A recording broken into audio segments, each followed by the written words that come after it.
Ow! My face. I think he landed face first in that building. Donald? Goofy? Uh-oh.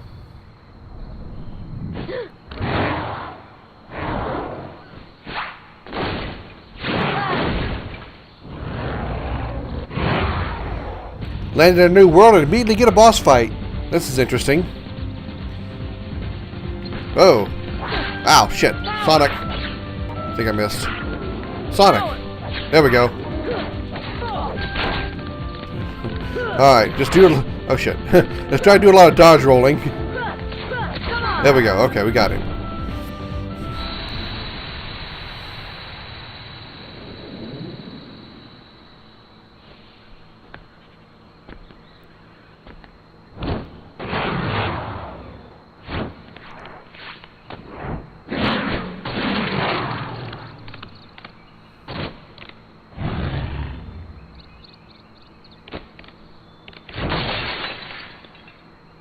That's a tough cat that just busted through that window.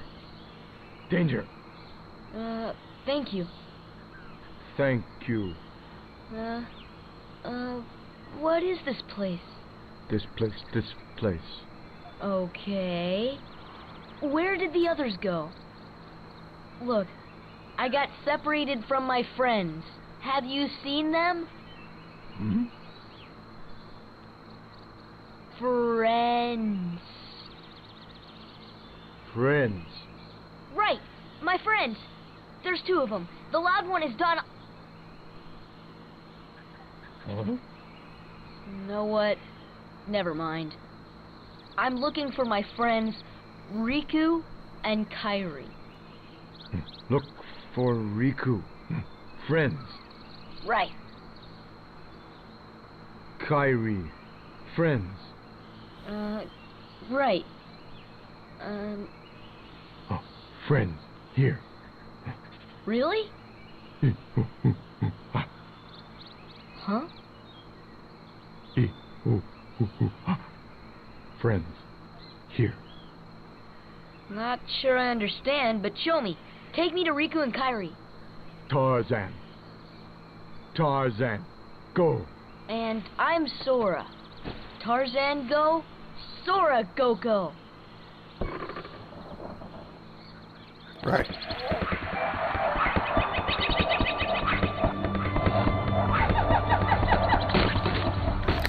And welcome to the deep jungle, the Tarzan world. Oh. Gosh, where are we? I sure hope Sora's okay.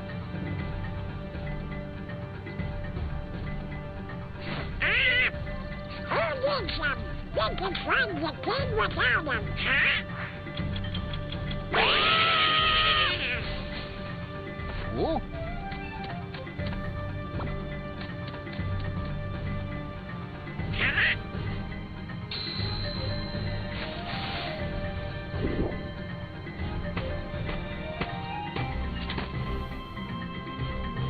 You look like the friendly sort.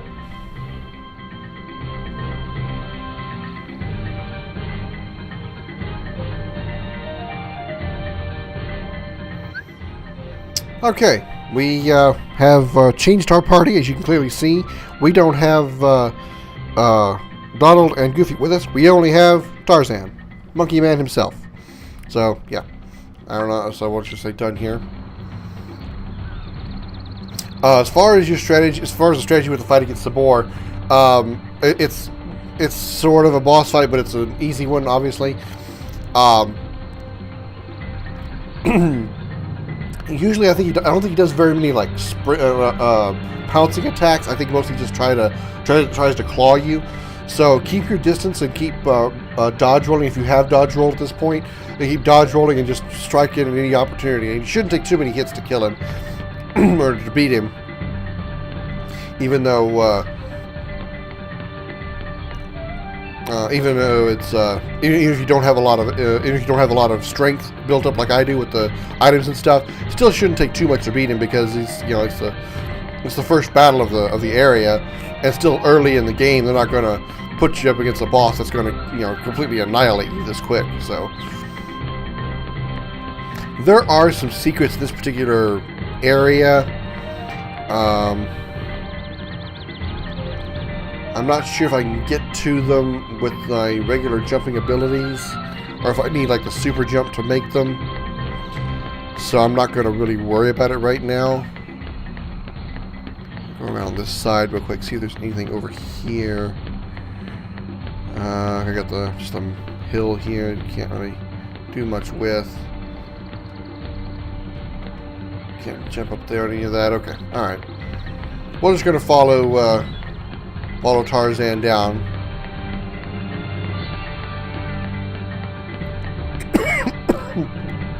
Excuse me, I'm sorry.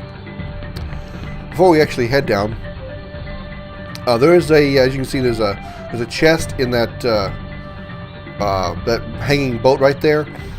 I think you're going to need at least two. You're going to need two abilities to jump to get over there to it. You're going to need a super jump, and I think you're going to need another ability that I won't spoil what it is here because it kind of relates to one of the worlds we go to. So I won't bother explaining it now because you're going to need the ability that you need the ability to get over there requires you to visit that world first. So before we actually go on, let's take some time to look at the journal so we haven't looked at that in a little while.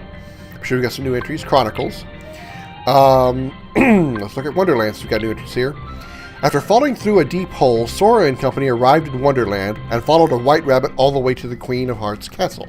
There, they witnessed a trial in which the unreasonable queen falsely accused Alice. Angered by this injustice, Sora rushed in and challenged the queen. He and his friends found evidence proving Alice's innocence, but the queen simply accused them next and ordered her card soldiers to seize them. Actually, I think she ordered them to move their heads, but whatever. After fighting them off, Sora noticed that Alice had disappeared from her cage. While looking for her, he and his friends ran into the Trick Master. They defeated the powerful monster, but Alice's whereabouts remained unknown. The Trick Master is the name of the boss from that last boss that we fought in the Wonderland world. Olympus Coliseum. Sora, Donald, and Goofy fought brilliantly to advance to the finals. Their opponent was Cloud, who was hired by Hades to get rid of Sora and company. When Hades unleashed Cerberus during the match, Hercules entered the arena and took him on single-handedly. In the end, Sora and his friends helped Hercules defeat Cerberus. Phil was impressed by their feat and dubbed Sora, Donald, and Goofy junior heroes. Fight in other tournaments, continue your journey to become a true hero. I'll let you know that there's more to the Hercules world. And then finally, Deep Jungle, we're not going to have much here because we just got here. Sora and Donald fought over the gummy ship's controls and crashed it into the Deep Jungle. While separated from Donald and Goofy, Sora was attacked by Sabor, but then rescued by Tarzan. Tarzan can't communicate well, but it appears Sora's friends are somewhere in the Deep Jungle. Could he be referring to Kairi and Riku? Go with Tarzan, see if you can find them. Alright. Characters. We got new start on characters 1. We got Cloud. Alright. A fighter hired by Hades to compete in the Colosseum. Despite his association with Hades, his heart remains untouched by the Heartless. Cloud keeps very much to himself, which makes him something of an enigma. What is he seeking? Final Fantasy VII, the main character, of course. And let's see, page 4. We got a new character here, Merlin. Merlin, a great sorcerer living on the outskirts of Traverse Town. Merlin's wisdom and magic powers rank second to none, and he teaches Sora and his friends about magic. He has a mysterious bag that can hold anything, no matter how large. Merlin first tutored Arthur in how to be a king in The Sword and the Stone, 1963. Alright, Fairy Godmother. A powerful but generous and good-hearted fairy who helps Sora and his friends. Slightly absent-minded, but an expert at magic. She gives Sora and the others lessons in magic as well as the advice on their journey. She first appeared as Cinderella's fairy godmother in Cinderella, 1950. Alright, okay, nothing new on those pages. Alright, let's look at characters 2. Alice. A girl who fell down a rabbit hole into Wonderland. She often daydreams and is naturally curious. Falsely accused of trying to steal the Queen's heart, she was given an unfair trial and falsely convicted. She fell down the rabbit hole in Alice in Wonderland, 1951. Queen of Hearts. A queen of Wonderland who lives in a castle with decks and decks of card soldiers. Selfish and short-tempered, she beheads anyone who crosses her. She thinks Alice tried to steal her heart. She struck terror in our hearts in Alice in Wonderland, 1951. Cards, hearts.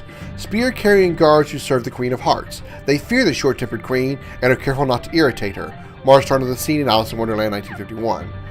Cards, spades. Troops with heavy axes who serve the Queen of Hearts. Same information.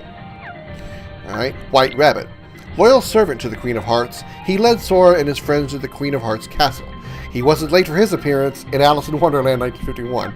I like the little punchlines they kind of use for some of these, some of the characters. Sorry for the noise on the mic. I gotta adjust my mic stand a little bit here.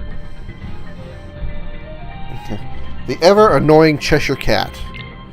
A mysterious grinning cat who talks in riddles and can appear and disappear at will. It's probably one reason why I hate the Cheshire Cat. I fucking hate riddles. Check out my Final Fantasy 15 playthrough of the Assassin's Creed DLC, and you'll see what I mean by how much I hate fucking riddles. He loves to mislead and confuse. He entered with a big smile to Alice in Wonderland 1951. Doorknob. A talking doorknob in the door to Wonderland. To enter, you must turn him, and one good turn deserves another, as he would say. Doorknob was the only character in Alice in Wonderland who didn't first appear in the original story. Huh. I assume when they talk about the original story, they probably mean the book. Because usually a lot of Disney stories are usually based on books or other forms of, I don't want to say forms of media, but forms of entertainment. Like Tarzan, for example. A lot of Disney movies are either directly or even somewhat loosely based on other forms of art and entertainment. Hercules, a legendary hero with godlike strength. He's the son of the gods Zeus and Hera, but not a god himself. The people regard Hercules as a true hero. He went from zero to hero in Hercules 1997. I actually, one of the few Disney movies that I actually watched, that I've actually seen before, and I watched Hercules when it first came out. Hilarious fucking movie. I loved it. I loved it. Philoctetes. Phil is the satyr, is a veteran trainer. It looks like it's a veterinarian for a second. I need to make sure I read first. Veterinarian trainer, yeah. Of heroes and Herc's mentor. These days, he's very busy running the Colosseum and choosing competitors suitable for the games. He came out of retirement in Hercules 1997. Hades, voiced by, fucking hell. James Woods. I kept wanting to say James Burns. I don't know why.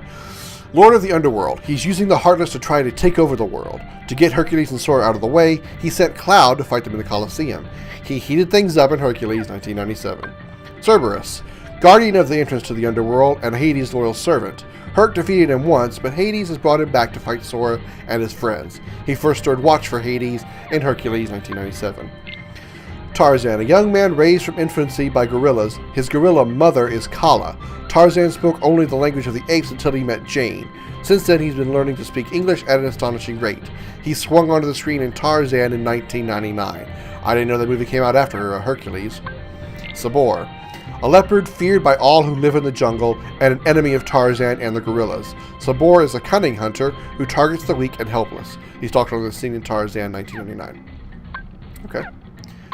A Heartless. We got the Trickmaster here, the boss. Heartless that Sora and company encounter while they search for Alice. Its herky-jerky attacks and juggling act flustered Sora and the others, and burned him a couple of times with the fire attacks that it had. Ah, the White Mushroom. Here we go. Non-attacking, friendly Heartless. They might give you an item if you help them. These are those ones I was telling you about that depending on what they're doing, you need to hit them with magic of the opposite of what they're doing. If they're shivering, you hit them with fire. If they're trying to fan themselves because they're hot, you hit them with blizzard.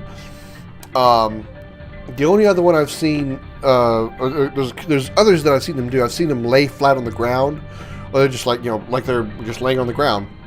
I think you have to hit them with gravity on that one, I think.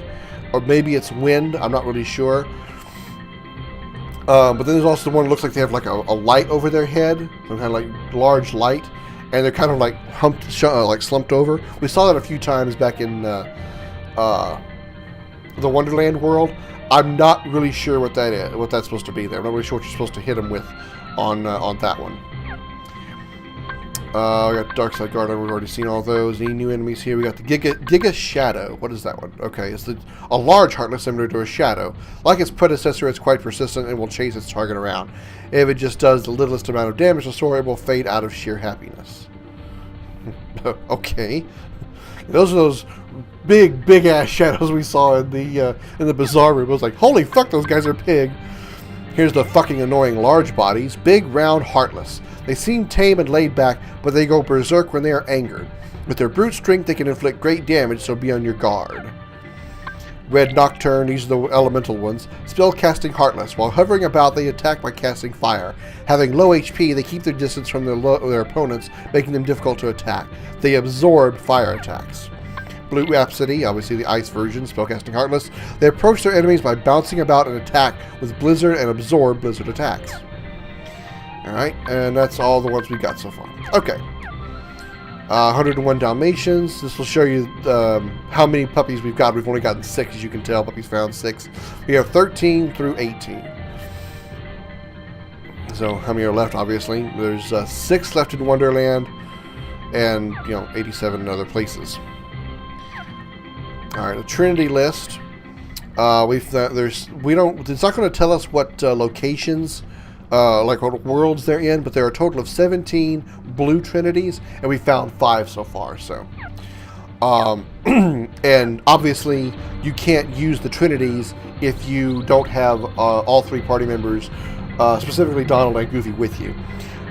So if we were, let's say for example, let's say there was a blue Trinity up here in this level somewhere, we wouldn't be able to do anything with it because we don't have Donald and Goofy with us. We actually have to have Donald and Goofy with us in order to use a Trinity. Okay, we're going to follow Tarzan. Let's just fall off the building. There's a save point over here. First, there's an item up here. We got a Mega Ether.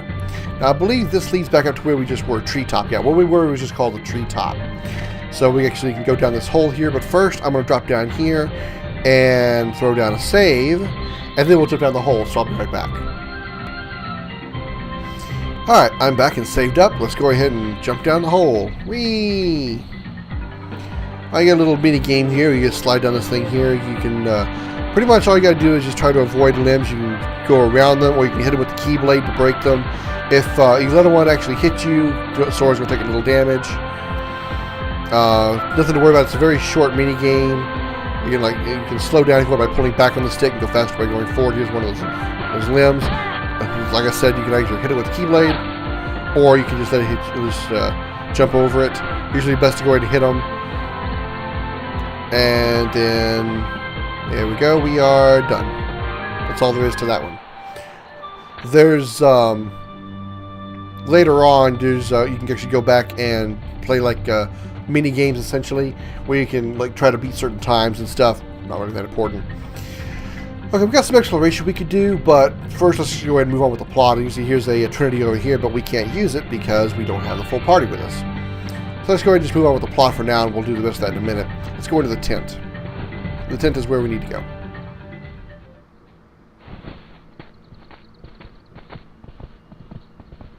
Jane. Tarzan. Oh, and who's this? Hi there. Oh, you speak English. So then, obviously you're not related to Tarzan. Are you here to study the gorillas? Highly doubtful. Ah, look who's here. Sora! Goofy! Donald! Oh, right, we gotta be mad at each other. Clowns. Not much use for hunting gorillas. Mr. Clayton, we're studying them, not hunting them. This is research. Well, the more the merrier. Do make yourselves at home. Awkward silence. Well, anyway, I'm staying. Huh? Sora, look what we found. Look at this.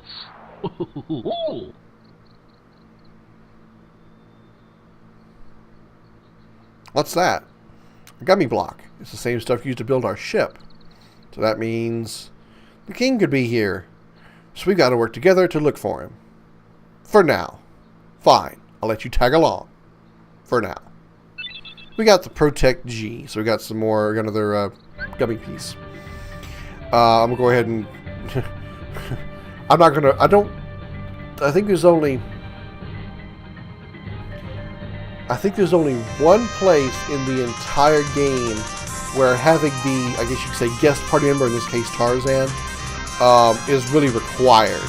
So with that in mind, I'm going to go ahead and drop Tarzan and bring in Goofy, and we're going to go with our normal party of Donald, Goofy, and Sora. So done.